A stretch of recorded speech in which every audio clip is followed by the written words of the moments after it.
Hello ನಮಸ್ಕಾರ. ಟ್ರಿಯೋಸ್ kitchen and ಲಾಗ್ಸ್ಗೆ ಸ್ವಾಗತ. ಇವತ್ತು ಯಾವುದೇ ಪೌಡರ್ ಇಲ್ಲದೆ ಟೊಮೆಟೊ ಸಾರು ಹೇಗೆ ಮಾಡೋದಂತ ಹೇಳ್ತೇನೆ. ಮೊದಲಿಗೆ ನಾನಿಲ್ಲಿ 4 ಟೊಮೆಟೊ ತೊಗೊಂಡಿದ್ದೇನೆ, 2 ಹಸಿಮೆಣಸು, ಸ್ವಲ್ಪ ಶುಂಠಿ, ಹಾಗೆ 7 ಎಸಳು ಬೆಳ್ಳುಳ್ಳಿ, 1 ಈರುಳ್ಳಿ. ಈಗ ಇದನ್ನು ಬೇಯಲಿಕ್ಕಿಡುವ.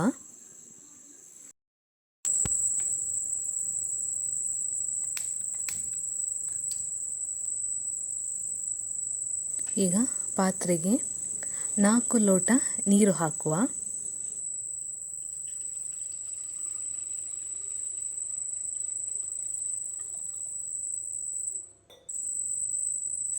ಎಲ್ಲವನ್ನು ಬೇಯಲಿಕ್ಕೆ ಹಾಕುವ.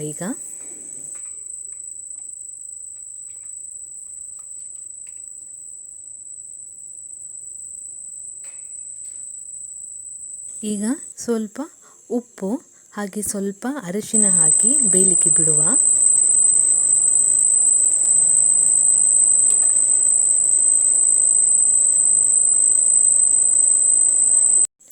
ಟೊಮೆಟೊಯ ಸಿಪ್ಪೆ ಎಲ್ಲ ಬಿಡಬೇಕು, ಹಾಗಾದರೆ ಮಾತ್ರ ಬೆಂದಿದೆ ಅಂತ ಅರ್ಥ.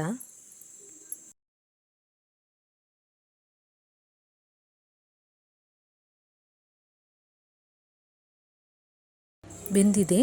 ಈಗ ಎಲ್ಲವನ್ನು ತೆಗೆದು ಪ್ಲೇಟಿಗೆ ಹಾಕೊಳ್ಳುವ. ಬೇಯಿಸಿದ ನೀರನ್ನು ಸಹ ನಾವು ಮತ್ತೆ ಯೂಸ್ ಮಾಡಬೇಕು, ಅದನ್ನು ಬಿಸಾಡಬೇಡಿ.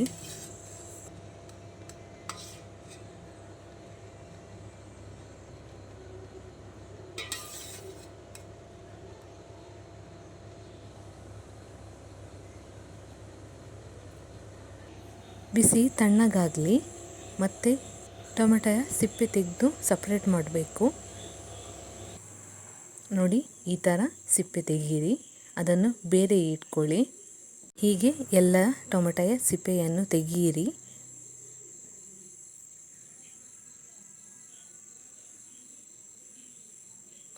ಎಲ್ಲ ಟೊಮೆಟೊಯ ಸಿಪ್ಪೆ ತೆಗೆದು ಆಯಿತು. ಇದನ್ನೀಗ ಮಿಕ್ಸಿ ಜಾರಿಗೆ ಹಾಕೊಳ್ಳುವ.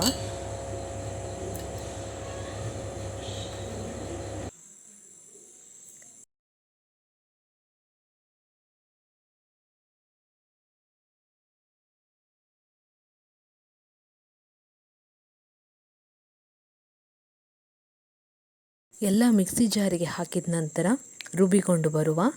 ನೈಸ್ ಪೇಸ್ಟ್ ಆಗಬೇಕಿದು. ನೋಡಿ, ಈ ಥರ ಪೇಸ್ಟ್ ಆಗಬೇಕು.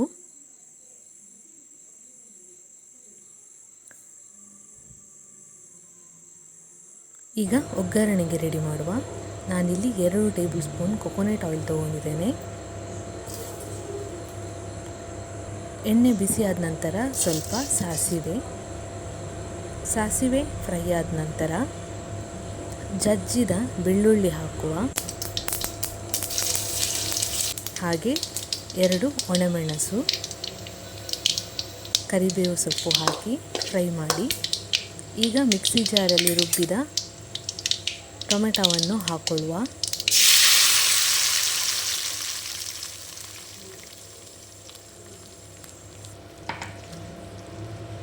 ಸ್ವಲ್ಪ ಓಂಕಾಳು ಹಾಗೆ ಸ್ವಲ್ಪ ಜೀರಿಗೆ ಹಾಕಿ ಮಿಕ್ಸ್ ಮಾಡಿ. ಇದು ಹಾಕಿದರೆ ಸ್ವಲ್ಪ ಫ್ಲೇವರ್ ಕೂಡ ಒಳ್ಳೆಯದು ಬರ್ತದೆ.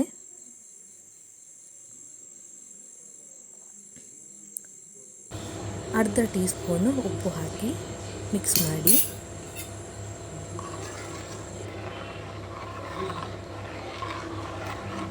ಸರಿಯಾಗಿ ಕುದಿ ಬಂದ ನಂತರ ನೋಡಿ, ಈ ಥರ ಕುದಿ ಬರಲಿ. ಆದ ನಂತರ ನಾವು ಲಾಸ್ಟಿಗೆ ಕೊತ್ತಂಬರಿ ಸೊಪ್ಪು ಹಾಕೊಳ್ಳುವ. ಈ ಥರ ಟೊಮೆಟೊ ಸಾರು ಮಾಡಲಿಕ್ಕೆ ಕಷ್ಟ ಇಲ್ಲ, ನೀವು ಕೂಡ ಮನೆಯಲ್ಲಿ ಮಾಡ್ಬೋದು. ಒಮ್ಮೆ ಟ್ರೈ ಮಾಡಿ ನೋಡಿ. ಈ ಪೌಡರೆಲ್ಲ ಹಾಕೋದಕ್ಕಿಂತ ಹೀಗೆ ಟೊಮೆಟೊ ಸಾರು ಮಾಡಿದರೆ ಒಳ್ಳೆಯದು.